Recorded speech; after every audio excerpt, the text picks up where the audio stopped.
Happy What Should I Do Wednesday. I hope you guys are having a fantastical, magical, wonderful Wednesday. I know I am, aside from the fact that I'm extremely tired. I didn't sleep well last night. It was just one of those nights where I just tossed and turned. And the time I did sleep was very restless and dream-filled. I think it's just because I have so much on my mind. Like, I have a lot going on personally, and I'm just really busy. And then I'm getting ready to leave early in the morning for Michigan. And whenever you're going on a trip, you're just always chaotic. You gotta make sure everybody's taken care of before you leave. And I've got one kid at camp and one kid going to grandma's and one kid going here. It's just ridiculous. Like, I just got, one kid I gotta pick up from camp. Just nuts. Like, absolutely nuts. So it's gonna be a whirlwind weekend, but I'm really excited to watch one of my bestest friends get married. And it's going to be a lot of fun, except it's going to be extremely exhausting. But I will get through it. It's nothing that a little Monster and Starbucks cannot save, right? Right. But we are not here to talk about all of that. We are here to talk about What Should I Do Wednesday, where I answer all of your general paranormal related questions that you guys ask me all up on the Facebook page. And we have a fun little list that we are going to get started with, because you know me, I like to ramble, right? Right. Our first question is, why do spirits often present themselves in mist form that very few can see? As we all know, spirits are made up of electromagnetic energy, and often when they can form into something, it's a mist-like anomaly. Either an apparition, a misty apparition, or just a mist that kind of looks like a person. Sometimes it's just a mist that kind of just flutters around. Spirits have to work really hard to be able to become anything. They have to work really hard to make a noise, to change, the feeling in the air, to shut a door, to form into a mist. And I think a person's sensitivity level to that is kind of what opens them up to being able to see and hear more. One person can be in the room and hear a whole bunch of stuff going on, and another person can be in that same room at the same time and hear nothing. I think it's all on how you are in tune with the spirit world. And the more open you are, the more sensitive you are to the environment, the more chances you are going to be able to experience something like that. More often than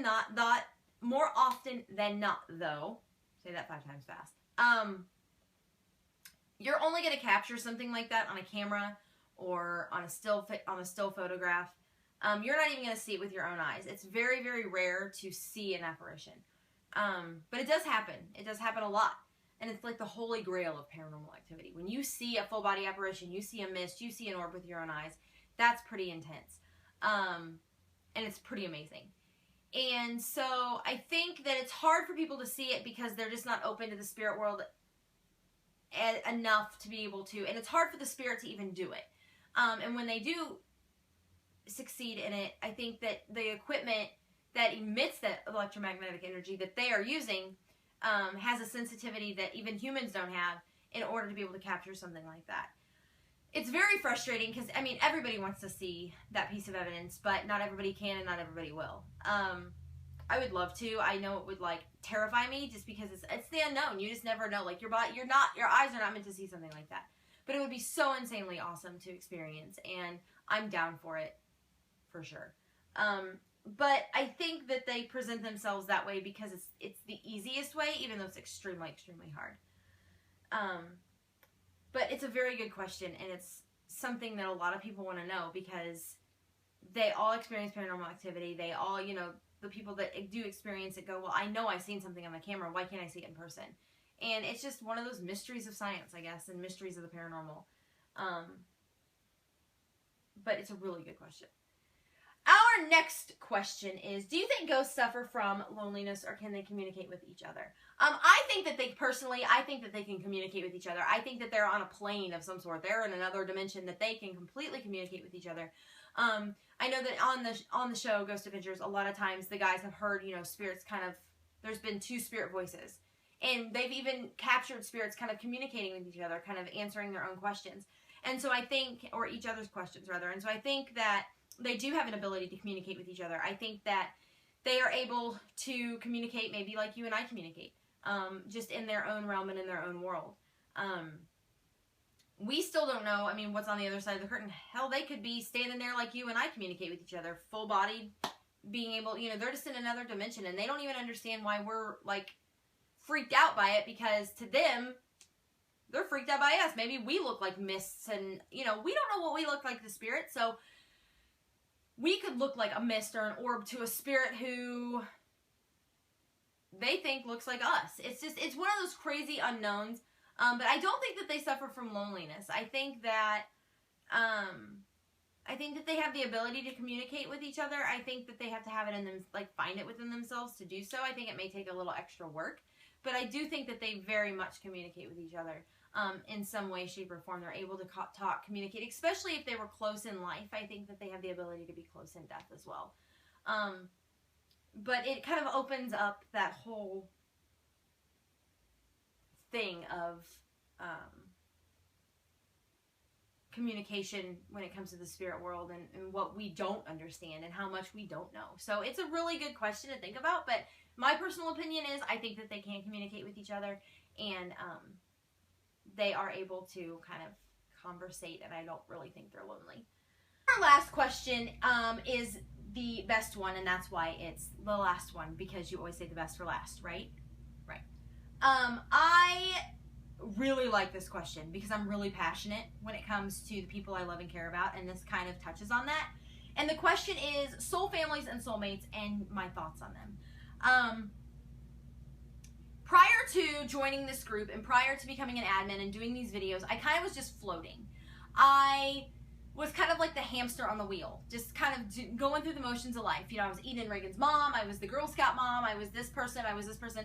I really didn't have like something that was me and something that I was focused on and something that I was passionate about all the time. And then I joined this group and I started doing my videos, and I became an admin, and it gave me a reason to do something every day, like meaningful, purposeful to me. You know, I would get responses, you know, your videos are awesome, I love them, you know, they make me laugh, whatever. I just fed off of that because it just makes you feel good. You want people to feel good, and you do these things for a reason. And, you know, I can honestly say that this entire group is my family. You know, I'm very, you know, connected to all of you, but there are 6 other people that I am very connected with. The 6 of us, the 7 of us total, make a team that is amazing. I mean, yeah, we all get irritated, we all get frustrated, we all get down, we all get worked up, and more often than not, we turn to each other. We find each other venting to each other. We either, you know, one-on-one or in a group setting, we are going to each other. We are turning to those people to tell them about our lives and tell them what's going on, and just looking for the advice that we need, and just giving, you know, that pick-me-up that we need. We all know when each other's down. We all know when each other's off. And to me, that is a soul family. That is, you understand each other on such a deep level. You get it. You are there for them no matter what. And that is such an awesome thing to have. And I think the same thing goes with your soulmate. You can have somebody in your life that you think is it. They are your number one. They are your world. And then you kind of get out of that bubble, that little, you know, the honeymoon phase bubble of a relationship. And sometimes you're forced to step back and go, are they really my soulmate? And you don't know anymore. And I think that if there's ever doubt, then maybe it's not, you know? Because when it comes to soulmate, I think that it should be the person that you think about all the time. You think about their well-being every minute of the day. Are they okay? Are they scared? Are they sick? Are they hurt? Are they angry? Are they mad? You know, whatever. And if they are any of those things, you become kind of this this emotion takes over you, where you're just like, I gotta fix it. I gotta make it okay. And you know, you worry and you get yourself worked up, and you just, I think it's all consuming. And some people go, well, then you're just obsessed. And I think in a way, obsessed is a strong word to use. I don't think necessarily the word's obsessed. I think it's more of, it's an emotion that you can't explain. And I think different people feel it at different levels, and some people who are more emotional by nature feel it stronger than those who are maybe not.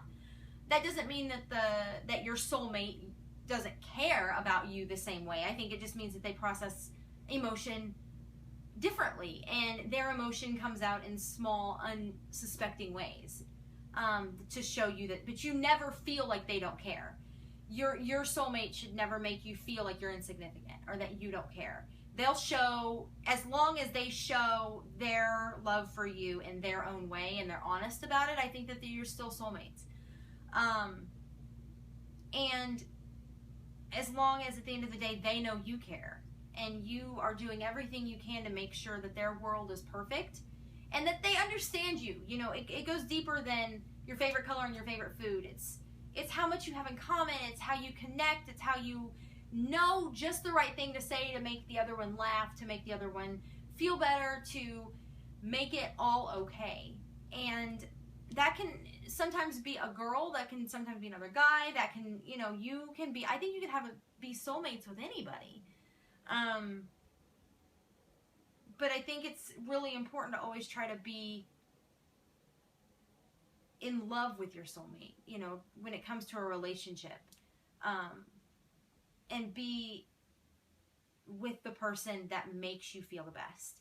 Because you don't deserve to feel inferior by anybody. Nobody should make you feel inferior. Especially the people that say they love you. And so, my thoughts on it are, I believe they exist. I believe that everybody's entitled to have a soul family and a soulmate. And I think it's on you to find it. I think it's on you to not necessarily seek it out, but be open to anybody, because you never ever know. You don't close off anybody from your life because you never, that may mean something to you, because you never know what is kind of in the abyss hanging out. Like, you never know. I think that your soul chooses your soulmate. Your heart chooses your soulmate. And it's overpowering. I don't think sometimes you have a choice in the matter. I think that sometimes it just kind of happens and you just kind of have to roll with it and go with it and go with the flow, because you never know. It's just one of those unexplained phenomena. I didn't used to believe in soulmates. I didn't used to believe in fate. I didn't used to believe in all of that. But now that I've met, you know, these 6 other people, it's changed. I think that you're drawn to people for a reason, and you're drawn to people to get a better understanding of yourself. So it's just a really awesome thing, and I hope that everybody has a chance to experience it, because I know I have. But that is all I have for What Should I Do Wednesday. I will be back on Monday for GA Recap Monday. There will be no Flashback Friday this week, as like I said, I'm going to Michigan. I'm going out of town. But I will be back on Monday for GA Recap Monday, where I will recap the newest episode of Ghost Adventures Aftershocks. Until then, stay happy, stay healthy, have a wonderful, fantastic, amazing weekend. Bye, guys.